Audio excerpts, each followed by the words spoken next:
Yuk, selamat siang. Assalamualaikum warahmatullahi wabarakatuh. Waalaikumsalam Waalaikumsalam warahmatullahi warahmatullahi wabarakatuh. wabarakatuh. Ya, kembali lagi kita di acara Bincang-Bincang Karawang. Sebelumnya, nih perkenalan dulu ya. Kami dari Latsar CPNS 2025 Kabupaten Karawang, Angkatan 8, Kelompok 4. Nah, hari ini kita mau bincang-bincang mengenai isu terkait pelaksanaan penyelenggaraan pemerintahan dalam upaya mewujudkan smart governance ya. Sebelumnya coba masing-masing perkenalan dulu. Saya Ratnawati, NDH 34. Sa- saya Novitri Haryani, NDH 32. Saya Rahmandita Utari, NDH 33. Dan saya Nabila Syifa Nursari dengan NDH 30. Ya, terima kasih perkenalannya teman-teman. Nah, sebelumnya tadi kita sudah singgung mengenai smart governance ya. Saya akan jelaskan dahulu nih arti dari smart governance, yaitu merupakan konsep birokrasi yang dibuat pemerintah untuk meningkatkan kinerja pemerintahan. Supaya apa? Supaya dapat memberikan layanan publik yang lebih efisien dan efektif. Nah, untuk di Karawang sendiri, ini Karawang sudah membuat sistem pemerintahan berbasis elektronik atau SPBE ya tadi untuk mewujudkan pelayanan yang lebih efektif dan lebih efisien. Di sini juga Karawang meraih prestasi peringkat 2 dengan indeks SPBE tertinggi se-Indonesia. Pemberian penghargaan tersebut dilaksanakan pada SPBE Summit 2024 dan meluncurkan Government Teknologi atau GovTech di Indonesia di Istana Negara Jakarta pada tanggal 27 Mei 2024. Nah, ini merupakan sebuah pencapaian yang patut kita apresiasi ya. Tapi di balik itu pasti banyak cerita nih bagaimana implementasinya di lapangan, tantangannya dan bagaimana nanti untuk kedepannya ya. Bersama saya ini sudah hadir tiga narasumber yaitu Ibu Novitria. Ibu Novitria, halo. Apa kabar ya, Bu? Alhamdulillah baik. Nah, Ibu Novitria ini akan memberikan perspektif dari segi akademisi ya, Bu ya. Nah, menurut Bu Novi, apa nih yang membuat SPBE Karawang ini lebih unggul dibandingkan daerah lain? Dan apa saja indikator penting yang harus ditingkatkan dari SPBE ini? Silakan Bu Novi. Baik, terima kasih Bu Ratna. Jadi sebagaimana kita ketahui bahwa sistem pemerintahan berbasis elektronik di Kabupaten Karawang kemarin mendapat tahun Ya, kemarin betul. mendapat penghargaan memuaskan. Jadi secara teoritis keberhasilan Kabupaten Karawang ini menunjukkan adanya perencanaan strategis yang matang. Walaupun saat ini sudah ada kebijakan-kebijakan seperti Perda atau Perbub, bahkan sudah ada platform digital seperti Tangkar atau Tanggap Karawang yang merupakan pelayanan aduan bagi masyarakat Karawang. Namun, yang perlu diperhatikan adalah bagaimana sistem keberlanjutannya. Evaluasi Oh. berkala sangat penting, peningkatan indikator di masa depan harus fokus pada inovasi layanan dan kemudahan akses bagi seluruh lapisan masyarakat. Lalu kalau untuk resiko nih Bu Novi, apa yang perlu diwaspadai dari sisi teknologi? Oh, tentu resiko utama pasti keamanan cybernya ya. Jadi peningkatan sistem harus dibarengi dengan peningkatan perlindungan data. Tantangan lainnya adalah memastikan infrastruktur jaringan merata, terutama di wilayah pedesaan. Begitu, Bu Ratna. Ya, terima kasih Bu Novi untuk pendapatnya. Nah, dilanjut Ibu Nabila. Ini Ibu Nabila sebagai tokoh masyarakat, sebagai representasi masyarakat nih. Dampak langsungnya yang paling dirasakan dari penerapan SPBE ini apa Ibu Nabila? Dan apa ada keluhannya yang dihadapi oleh masyarakat?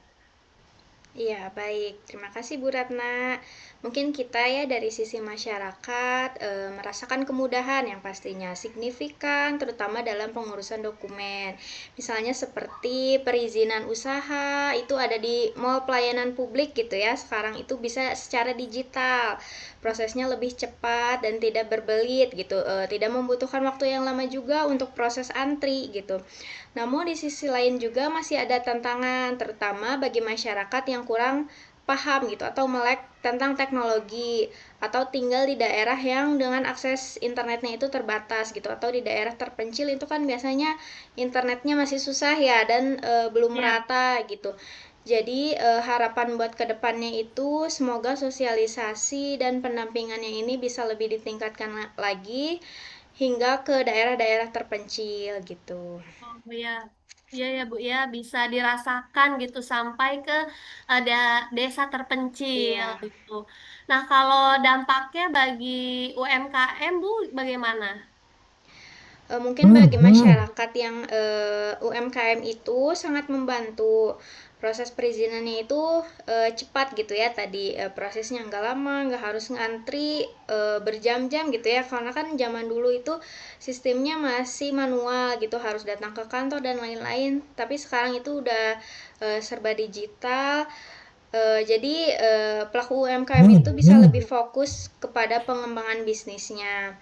Namun perlu ada sistem yang lebih terintegrasi untuk pendampingan UMKM berbasis digital. Seperti itu, Ibu.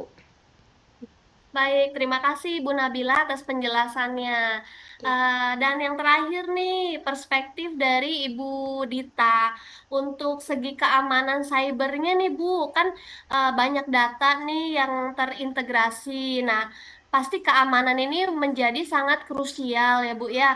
Menurut Ibu Dita, ini langkah-langkah apa Bu yang perlu dilakukan untuk memastikan data masyarakat Karawang ini aman Bu? Baik, terima kasih atas waktunya Teh Ratna. Hmm, kalau dari segi keamanan SPBE ini adalah yang paling prioritas buat kami.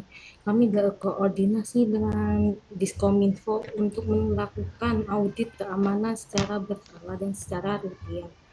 Kami juga menerapkan standar keamanan yang ketat dan melakukan pengkajian penetrasi untuk mengidentifikasi celah keamanan. Perlindungan data pribadi pengguna adalah hal yang sangat utama untuk kami. Jadi kami akan mengawasi dengan sangat ketat.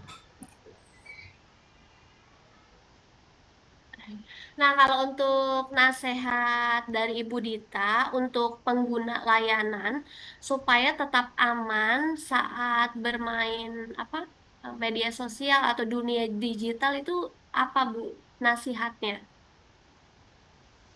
Nasihat, nasihat saya untuk masyarakat yang main sosial media, masyarakat harus selalu waspada terhadap upaya penipuan cyber. Jangan mudah memberikan data pribadi. Pemerintah juga harus mengedukasi masyarakat bagaimana cara menjaga keamanan data pribadi. Seperti itu, Bu. Baik, Ibu Dita, terima kasih untuk tadi perspektifnya dari segi keamanan cyber ya. Nah, kira-kira untuk harapan ke depannya nih, untuk harapan ke depannya untuk pengembangan SPBE Karawang ini bagaimana nih menurut Ibu Novi? Menurut kami, harapannya Kabupaten Karawang ini bisa menjadi role model bagi daerah lain. Karawang bisa terus berinovasi dan meningkatkan kualitas layanan demi terwujudnya pemerintahan yang lebih baik, efisien, dan melayani masyarakat sepenuhnya. Baik Bu Novi, terima kasih ya tadi harapannya bisa menjadi role model untuk daerah lain ya Bu ya. Nah, kalau dari Mbak Bu Nabila harapan ke depannya apa nih Bu dari segi masyarakat? Baik, untuk harapan ke depannya semoga sistem pemerintah berbasis elektronik ini atau SPBE ini tidak hanya di kota, tetapi juga di pedesaan atau di daerah-daerah terpencil. Di daerah itu juga membutuhkan gitu ya, sinyal yang kuat, terus akses yang mudah gitu, dan sosialisasi yang masif agar semua warga bisa menikmati manfaat dari SPBE ini. Ya benar ya Bu, ya tadi tidak hanya di kota tapi juga bisa manfaatnya bisa dirasakan sampai ke pedesaan. Nah, kalau dari Mbak Dita untuk harapan ke depannya seperti apa nih tentang keamanan cyber dari SPBE ini?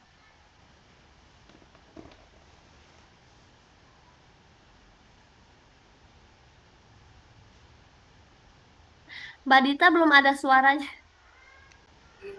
Baik, apakah sudah terdengar? Baik, kalau menurut saya harapan ke depan yang saya harapkan yaitu ke depan tantangan keamanan akan semakin kompleks. Kami berharap ada peningkatan investasi pada teknologi keamanan siber dan kesadaran akan pentingnya perlindungan data di semua level pemerintahan. Baik, begitu saja. Ya, eh, menurut Mbak Dita tadi ya tantangan keamanannya nih makin ke depan itu pasti makin kompleks. Semoga aja apa teknologi keamanannya ini makin melindungi data semua level pemerintahan. Nah, eh, sekian diskusi kami pada siang hari ini ya. Terima kasih kepada para narasumber. Kurang lebihnya saya mohon maaf. Wassalamualaikum warahmatullahi wabarakatuh. Waalaikumsalam Waalaikumsalam warahmatullahi warahmatullahi wabarakatuh. wabarakatuh.